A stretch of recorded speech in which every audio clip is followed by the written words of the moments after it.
नमस्कार। नवरात्रि एक महत्वपूर्ण त्योहार है जो भारत में बड़े उत्साह उमंग के साथ मनाया जाता है। नवरात्रि एक संस्कृत शब्द है जिसका अर्थ है 9 रातें। तो इन 9 रातों और 10 दिन के त्योहार में देवी माँ के 9 रूप की पूजा की जाती है। आज नवरात्रि का 8वां दिन है और आज के दिन देवी के 8वें स्वरूप महागौरी की पूजा होती है। महागौरी की 4 भुजाएं हैं।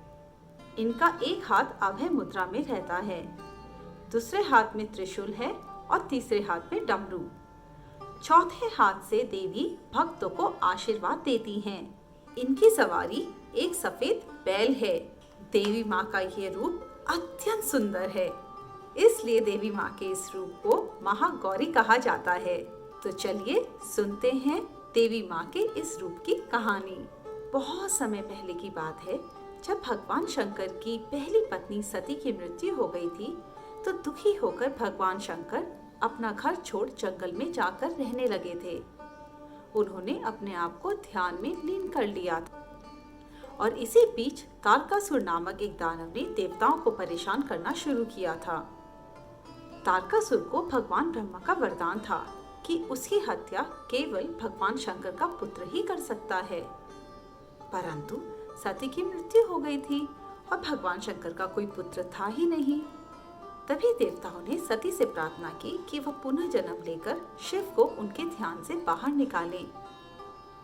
सती ने पुनः जन्म लेने का निश्चय किया और हिमालय की बेटी के रूप में जन्म लिया।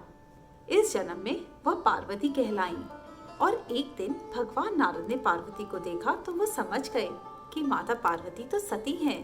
बड़े आदर सम्मान के साथ वह पार्वती के पास गए और उन्होंने पार्वती को बताया कि उनके पिछले जन्म में वह सती के रूप में शिव की पत्नी थी और यह भी बताया कि इस जन्म में भी उन्हें शिव मिल सकते हैं, पर उसके लिए उन्हें घोर तपस्या करनी पड़ेगी। और फिर 1000 वर्ष तक शिव के लिए उन्होंने कठिन तपस्या की, वर्षा और धूप के घोर कष्ट सहे। उन्होंने केवल फल, फूल और पत्तों का सेवन किया और फिर एक समय ऐसा आया जब उन्होंने बिल्कुल खाना छोड़ दिया। इस तरह वह बिल्कुल दुर्बल हो गई। उनका पूरा शरीर मिट्टी से ढक गया और इस घोर तपस्या के कारण माता ने अपनी पूरी प्राकृतिक चमक खो दी थी। और जब शिव को उनकी तपस्या का पता चला तो सच जानने के लिए साधु के भेष में वो पार्वती के पास उनकी परीक्षा लेने पहुंचे और इस परीक्षा में पार्वती सफल रही। दोनों ने विवाह करने का निश्चय किया और तब शिव ने अपनी जटा से निकलने वाली गंगा की धारा को माता पे गिरने दिया और जैसे ही माता ने गंगा से स्नान किया, धूल मिट्टी से सना उनका शरीर चमक उठा। उनका दिव्य रूप लौट आया और इस दिव्य रूप को देखकर भगवान शंकर ने उन्हें महागौरी का नाम दिया। महागौरी, महा मतलब बहुत और गौरी मतलब श्वेत रंग। तो आज नवरात्रि के 8वें दिन माता को हम महागौरी के रूप में पूजते हैं। महागौरी की पूजा करने से सभी भक्तों को सुख और समृद्धि की प्राप्ति होती है, उनके सारे दुख दूर हो जाते हैं। तो यह थी महागौरी की कहानी।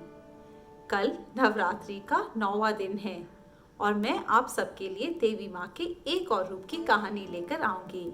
सुनने जरूर आइएगा। नमस्कार।